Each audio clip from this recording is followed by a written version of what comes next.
Hello అండి, అందరికీ నమస్కారం. ఈరోజు మనం జనపనేని కస్తూరి చంద్రమౌళి గారు రచించిన రాగభేదం అనే ఓ చక్కటి కథను విందాం. ఇక కథలోకి వెళ్దాం. ఏమండి, మలయ సమీరంలా తీయని పిలుపు మనసును తట్టి లేపుతుంటే బద్ధకంగా కనులు తెరిచాడు రఘు. ఇంత బద్ధకమైతే ఎలాగండి? ఆఫీస్కి పరిగెత్తుతారా? లేని పెద్దరికం నెత్తిన వేసుకొని వసుధ దీర్ఘాలు తీస్తుంటే యథాలాపంగా టైంపీస్ వంక చూసి ఉలిక్కి పడ్డాడు. 7:30 దాటింది. బాప్రే అంటూ ఒకటే పరుగు తీశాడు బాత్రూంలోకి. గబగబా అన్ని పనులు ముగించుకుని స్నానం కూడా పూర్తి చేశాడు. ఇంత త్వరగా తెమ్మిళ్ళ తనను చూస్తూ ఉంటే వసుధకు అదో వింత అని నవ్వుకుంటూ బయటకు వచ్చిన రఘుకి వేడివేడి కాఫీతో స్వాగతం పలికింది వసుధ. కాఫీ సిప్ చేస్తూ కిటికీల నుండి పరిసరాలను పరికించాడు. తెల్ల గులాబీలు 5, 6 విచ్చుకొని తాజాగా కిలకిలా నవ్వుతున్నట్లు కనిపించాయి. ఆ పూలు వసుధకి చూపించాలని ఇటు తిరిగిన రఘు మాటలు రానివాడిలా అలానే చూస్తూ నిల్చుండిపోయాడు. తెల్లని ఆర్గండి చీరలో మల్లెపువ్వులా తయారైంది వసుధ. వసుధను చూడగానే తనెందుకింత మైమర్చిపోతున్నాడు? పెళ్లైన కొత్తలో భార్యలో కొత్త కొత్త లోకాలు కనిపించడం, మైమర్పు కలగడం సహజం. కాని ఈ కుసుమ కోమలిని ఎప్పుడు చూసినా తనకు కలిగే భావమేమిటి?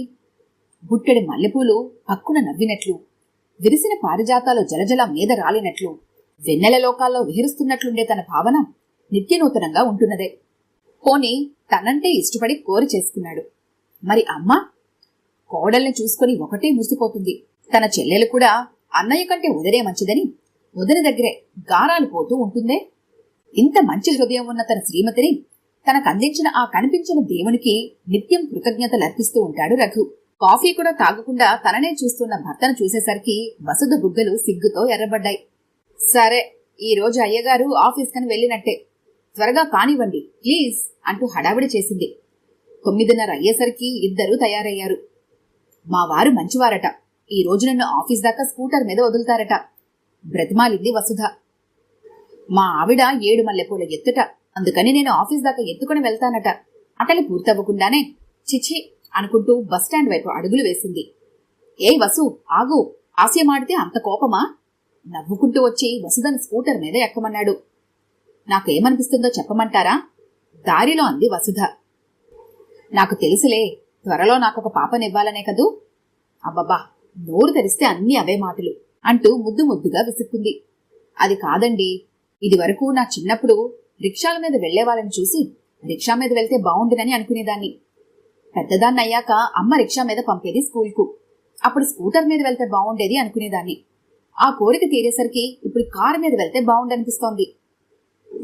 ఇంకా నయం, ఈ ఆఫీసర్ మొగుడు మినిస్టర్ అయితే బావుండు అనలేదు. అతని మాటలు పూర్తి కానేయకుండా చెయ్యి పెట్టి ఆపేసింది. ఆఫీస్ దగ్గర దిగి వెళ్తూ, మర్చిపోకండి, ఈ రోజు మనకి సినిమా ప్రోగ్రాం వేశారు అంది. మర్చిపోతే ఇంకేమైనా ఉందా? లెంపలు వేసుకుంటున్న రఘుని చూసి మురుపెంగా నవ్వుకుంది వసుధ. సినిమాని గొడవ చేసింది, ఇంతవరకు రాలేదేమిటా అనుకున్నాడు. 5:30 దాటిన దగ్గర నుంచి ఎందుకు రాలేదన్న ఆరాటం మొదలైంది. అసహనంగా ఎదురుచూస్తున్న రఘు వసుధ వాళ్ళ ఆఫీస్ బాయ్ రావటంతో ఆశ్చర్యంగా ఎదురు వెళ్లాడు. అయ్యా, మీరు అర్జెంటుగా రావాలి. ఎక్కడికి? అయోమయంగా అన్నాడు. వసుధమ్మగారి హాస్పిటల్లో ఉన్నారు. ఇంకే మాటలు వినిపించలేదు అతనికి. వెంటనే స్కూటర్ స్టార్ట్ చేసి అతనిని ఎక్కమన్నాడు. వీలైనంత స్పీడ్గా నడుపుతూ హాస్పిటల్ చేరుకున్నారు. బుర్ర పనిచేయని స్థితిలో ఎటు చెబితే అటు తిరుగుతూ వసుధ ఉన్న చోటికి వెళ్లాడు. మతి పోయినట్లయింది. తలకు కట్టుతో వసుధ స్పృహ లేకుండా బెడ్ మీద పడి ఉంది. సలైన్ రెప్పిస్తున్నారు. ఏమిటిదంతా? వణుకుతూ అడిగాడు. మా ఆఫీసర్ గారు వసుధమ్మగారు కారులో వస్తుండగా యాక్సిడెంట్ అయిందంటయ్యగారు. వాళ్ళు వెళ్లగానే తాళాలు వేసి వెనకాల నేను ఇంటికి బయలుదేరానయ్యా. కొంత దూరం వచ్చేసరికి జనం గుంపులు గుంపులుగా కనబడ్డారు. ఏంటా అని చూసేసరికి కారు రోడ్డుకు ఒక పక్కగా ఆగి ఉంది. ఈ అమ్మ స్పృహ లేకుండా పడి ఉంది. అయ్యగారు దెబ్బలతో మూలుగుతున్నారు. బాబోయ్ అని నలుగురు సాయంతో ఇక్కడికి తీసుకొచ్చానయ్యా అంటూ జరిగిందంతా చెప్పాడు ఆఫీస్ బాయ్. ఊ కొట్టడం కూడా మర్చిపోయి అదొక విచిత్రావస్థలో ఉండిపోయాడు రఘు. అమ్మా, నీరసంగా పీస్తూ కళ్ళు తెరిచింది వసుధ. ఏం కావాలమ్మా అంటూ పరిగెత్తుకొచ్చింది సుందరమ్మ. అంత నీరసంలోనూ ఆశ్చర్యపోయింది. అమ్మ ఎప్పుడొచ్చింది? ఏది ఏమైనా అమ్మను చూసి మనసు హాయిగా నిట్టూర్చింది. ఎప్పుడొచ్చావమ్మా? ఆనందంగా అడుగుతున్న కూతుర్ని మరింత సంబరంగా చూస్తూ, ఎప్పుడు రావడం ఏమిటే తల్లి, వారం రోజులకి ఈనాటికి కళ్ళు తెరిచావు. నీళ్లు తుడుచుకుంది సుందరమ్మ. వారం రోజులా? విస్తుపోతూ జరిగింది గుర్తు చేసుకుంది. 5 గంటలకల్లా లేచి ఫైల్ సర్దుతున్న తనను ఆఫీసర్ గారు రమ్మంటున్నారని పిలిచాడు ప్యూన్. మనసులోని విసుగును బయటపడనీయకుండా జాగ్రత్త పడుతూ వెళ్ళింది. మిసెస్ వసుధ, ఈ పేపర్స్ వెంటనే టైప్ కావాలి ప్లీజ్. మీరు ఒక అరగంట స్పేర్ చేయాలి ప్రాధేయపడుతూ అడిగాడు ఆఫీసర్. ఎలా కాదనగలదు? ఉసూరుమంటూ టైప్ మిషన్ ముందు కూర్చుని పని మొదలుపెట్టింది. చకచకా చేయవలసిన పని పూర్తి చేసి తల ఎత్తి తెల్లబోయింది. లైట్లన్నీ వేసున్నాయి.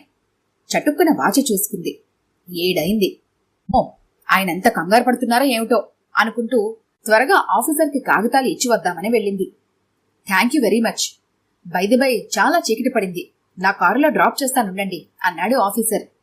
అబ్బాయి వద్దండి, నేను వెళ్ళగలను విడియంగా అంది.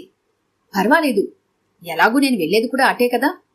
ఇంక కాదనలేక కారెక్కింది. తన ఇంటి విషయాలడుగుతూ తమ పిల్లల సంగతులు చెప్పి నవ్విస్తూ అనుకోకుండా స్కూటర్ మీద 2 కుర్రాళ్లు ర్యాష్ గా ఎదురు వచ్చేశారు. వాళ్ళనెలా తప్పించుకోవాలో అర్థం కాక సడన్ గా పక్కకు తిప్పాడు కారుని. ఆ విసురులో కారు దేనికి వెళ్లి గుద్దిందో తనకు తెలకు దెబ్బ తగిలింది. అమ్మా అంటూ అరిచింది తను. అంతవరకే గుర్తుంది. మా ఆఫీసర్ గారు ఎలా ఉన్నారు? కంగారుగా అడిగింది. బాగానే ఉన్నాడు. తల్లిలో కలిగిన ఉలికిపాటు గమనించి ఏవేవో అర్థాలు వచ్చాయి. కులాసాగా ఉన్నారా? ఏమిటి అంత కంగారు? బాగానే ఉన్నాడు. హాస్పిటల్లో ఉండి నిన్ననే ఇంటికి వెళ్లారు. ఇల్లికంఠంలో అసంతృప్తిని కూడా గమనించకుండా హమ్మయ్యా అంటూ నిట్టూర్చి భర్త రాక కోసం ఎదురుచూస్తోంది. అమ్మాయికి స్పృహ వచ్చింది నాయనా. తల్లి మాట విని చట్టుక్కున అటు తిరిగింది. అలాగా? చాలా మామూలు విషయం అన్నట్లు చూసి చూడనట్లు ఒక చూపు విసిరి తల తిప్పేశాడు రఘు. మెరిసే కళ్లతో రఘుని చూస్తూ ఏదో మాట్లాడబోయిన వసుధ నిర్గాంతపోయింది. ఇదేమిటి, తనిలాంటి స్థితిలో ఉంటే ఈయనలా తప్పించుకు తిరుగుతున్నట్లు ప్రవర్తిస్తున్నారు? ఏం జరిగింది? అత్తగారి చేతికి పళ్ళు, బ్రెడ్, ఫ్లాస్క్ ఇచ్చి నేనిప్పుడే వస్తానండి అంటూ వెళ్తున్నాడు రఘు. ఏం మాట్లాడాలో తెలియక నిస్పృహగా చూస్తూ ఉండిపోయింది వసుధ. 4-5 రోజులుగా ఇదంతా గమనిస్తుంటే అగమ్య గోచరంగా అనిపించింది. లాభం లేదు, ఇదేమిటో తేల్చుకోవాలి. అమ్మా నెమ్మదిగా పిలిచింది. ఏమ్మా? దగ్గరకొచ్చింది సుందరమ్మ. ఆయన ఎందుకమ్మా అలా ఉంటున్నారు? అడగలేక అడుగుతున్న కూతుర్ని జాలిగా చూసింది. ఏమోనమ్మా, నాకేమీ తెలియదు కానీ అంటూ ఆపేసింది తటపటాయిస్తూ. చెప్పమ్మా, ఏమిటి అసలు విషయం? ఫలానాని నాకు కూడా తెలియదు గాని మీ ఆఫీసర్ గారి కారులో నువ్వెక్కడం, ఈ గొడవ, ఇదంతా నాకే ఏమిటోగా ఉంది. మరి అల్లుడు గారు? ఇంకా ఏదో చెప్పబోతూ ఆపింది. వినలేనట్లు అరిచింది వసుధ. డాక్టర్ చెప్పిన విషయం గుర్తొచ్చి కంగారు పడింది సుందరమ్మ. అమ్మాయి బాగా కోలుకునే వరకు మనసు కలతపడే సంగతులేవి చెప్పవద్దు అన్నారు. తను తొందరపడి అనేసింది. ఇదంతా నా ఆలోచనే, పాపం అతనేమీ అనలేదు. ఇదేమీ ఆలోచించుకు తల్లి, కళ్ళు మూసుకొని పడుకో. నుదురు సవరించి లాలనగా అంది సుందరమ్మ. కళ్ళు మూసుకు పడుకున్నా మనసులో పొంగే ఆలోచనలకు ఆన కట్టపడలేదు. ఇది నిజమా? రఘుకి తన మీద అనుమానమా? అంటే ఆయన కూడా అందరిలాంటి వాడేనా? ఏదో ఒక సంఘటన ఆధారంగా తీసుకొని కట్టుకున్న భార్యని అనుమానించేంత అల్పత్వం ఉందా అతనిలో? పేరుకు తగినట్లుగా ప్రజాభిప్రాయాన్ని మన్నించి భార్యను అడవికి పంపిన ఆ రఘురాముడికి వారసుడా ఈ రఘు? వసుధకి మతిపోయినట్లుగా అయింది. నెమ్మదిగా తల తిప్పి చూసింది. తనలాగే తల్లి కూడా ఏవో ఆలోచనలతో సతమతమైపోతున్నది. అమ్మ జీవితం నడిచిన త్రోవలోనే తను పయనిస్తుందా?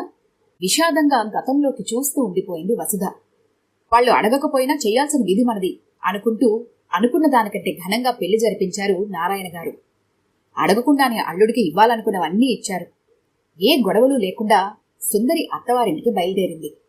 హాయిగా ఊపిరి పీల్చుకున్నారు తల్లిదండ్రులు. పెళ్లై వెళ్లిన సుందరి మళ్లీ పండుగలకు కూడా పుట్టింటికి రాలేదు. అత్తవారు ఎంత ప్రేమగా చూసినా మనసు ఆపుకోలేని నారాయణ గారు 2-3 సార్లు కూతుర్ని తీసుకురావటానికి వెళ్లి వచ్చారు. ఆ ఇంటి వైభవం, వాళ్ళు సుందరిని ఆప్యాయంగా ఆదరించే తీరు చూసి వారి మాట కాదనలేక ఒక్కరే తిరిగి వచ్చేవారు. ఒక్కగానొక్క కూతురు సుఖప్రదమైన జీవితం గడుపుతుందనే ఆనందంతో తృప్తిగా ఉంటున్నారు. ఎదురుచూడని అతిథిలా అకాల వర్షంగా ఒకరోజు పుట్టింటికి వచ్చింది సుందరి. సంభ్రమంగా సంబరపడుతూ కూతుర్ని ఆహ్వానించారు తల్లిదండ్రులు. కాని ఆమె ముఖంలో పేరుకున్న నిరాశ, నిర్లిప్తత చూసి నిర్ఘాంతపోయారు. నెమ్మది నెమ్మదిగా కూతురు చెప్పిన వివరాలు విని కుప్పకూలిపోయారు. తాము నిర్మించిన ఆశాసౌధాలు, పునాదులు ఏవీ లేవని ఆలస్యంగా తెలుసుకున్నారు. తెలిసేసరికి జరగవలసిన అన్యాయం జరిగిపోయింది. ఏ కూతురు సౌఖ్యం కోసం ఇన్ని అగచాట్లు పడ్డారో ఆ కూతురు అత్తగారింట్లో ఆదరణ, నిలువ నీడ కోల్పోయి పుట్టింటికి చేరింది. ఇన్నాళ్లు అత్తగారింట్లో జీతం బెత్తం లేని బానిస బ్రతుకు బ్రతికిందని, వెట్టి చాకిరితో శరీరం బండబారిపోయిందని విని విలవిలలాడింది ఆ తల్లి మనసు. పని మనిషిని పనికోసం వదల్లేని యజమానురాలి మనస్తత్వం సుందరి అత్తగారు కోడల్ని పండుగ కూడా పుట్టింటికి పంపకపోవడంలోని మర్మం తెలిసి వచ్చింది. ఆవిడ చూపే ఆదరణ, ఆప్యాయత, ఓల్డ్ కవరింగ్ నగలకుండే మెరుపుల అంతా బూటకమని, నిజానికి ఆవిడ కోడలుగా బ్రతికే కంటే చావటమే మేలనే పరిస్థితికి దిగజారేలా చెయ్యగల దిట్ట అని విని నోట మాట రాలేదు వాళ్లకు. ఇంచుమించు అత్తవారి విషయం సుందరి మర్చిపోతున్న దశలో అనుకోకుండా వచ్చాడు ఆమె భర్త సత్యం. అన్నీ మర్చి అతన్ని ఆదరించింది. నారాయణ గారు కూడా మూడుబారిపోయిన కూతురి జీవితం చిగురిస్తున్నందుకు ఆనందించారు. వారం రోజులు సుఖంగా గడిపి వెళ్లాడు సత్యం. భర్త నుంచి తనకు రాబోయే ఆహ్వానం కోసం ఎదురు చూస్తుండగానే 2 నెలలు గడిచాయి. ఏదో అనుమానం తోచింది సుందరికి. పర్యవసానంగా తన తల్లి కాబోతుందని డాక్టర్ చెప్పినప్పుడు సంతోషించాలో ఏడవాలో తెలియలేదు. పుట్టబోయే పసిబిడ్డ తండ్రి ఉండి లేనివాడు అవ్వకూడదని కూతుర్ని తీసుకుని బియ్యాల వారింటికి బయలుదేరారు నారాయణ గారు. సంతోషంగా శుభవార్త చెప్పబోయిన నారాయణ గారిని మధ్యలోనే ఆపేసింది సుందరి అత్తగారు.